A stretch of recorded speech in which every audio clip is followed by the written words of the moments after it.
Le prix du foin, c'est bien relatif parce que des fois, du foin plus cher va être de meilleure qualité, mais il va être plus rentable. Comme un 10 moyenne vache avec du foin pas beau, c'est toujours trop cher.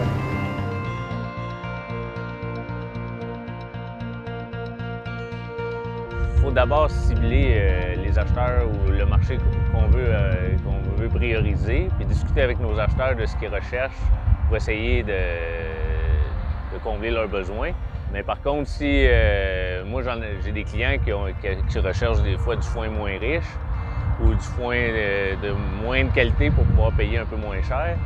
Fait que si vous réussissez à le récolter quand même bien sec, puis pas de poussière, bien ça sera pas le même prix, mais ça sera pas du foin pour la route. Là. On va être capable de trouver des clients pour. Fait que c'est pour ça que j'essaie d'avoir des clients de différents niveaux de prix, qui ont des besoins différents pour être capable que quand mon producteur il réussit moins bien, on a un autre marché qu'on est capable de servir. Puis si il fait du foin qu'on pourrait dire premium, là, vraiment, des fois il y a des semaines meilleures que d'autres dans l'été, puis là on fait un foin là, plus jeune, vraiment vert. Mais là on est capable de donner un peu plus parce qu'on va le vendre à des clients plus particuliers qui sont prêts à payer une prime pour avoir ce qu'ils recherchent vraiment. Il commence à en avoir de plus en plus, là, surtout en Estrie, là, qui font des proches de 50 000. Là, mais parce que là, ça leur permet d'avoir une meilleure faucheuse, un macérateur, un meilleur faneur, la plus grosse équipement, puis des séchoirs, là, il y en a de plus en plus. C'était pas mal artisanal, là, mais là, il commence à avoir des séchoirs qui sont efficaces. Là. Mais c'est certain que c'est important d'avoir différentes options. Mais à la base, si vous décidez de faire affaire avec un acheteur ou des fois 2-3 acheteurs pour vous donner différentes options, mais il faut quand même les questionner pour savoir quelle sorte d'espèce ils recherchent. S'ils veulent plus de la graminée, dans les chevaux, c'est vraiment la graminée là, qui est plus en demande. Là.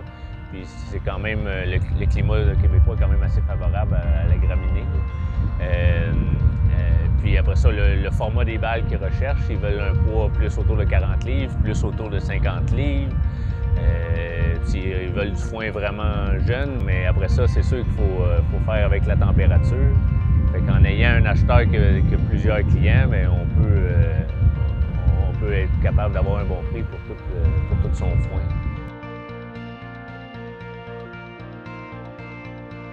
Fait que c'est là aussi que c'est bon d'avoir des acheteurs qui sont comme d'être loyal à son acheteur, puis d'année en année d'établir une relation de confiance, puis que l'acheteur a confiance que vous allez garder le foin que vous lui avez promis, puis vous avez confiance que votre acheteur il va vous acheter le foin qu'il vous a dit qu'elle a acheté, même si c'est plus tard dans l'hiver ou au printemps.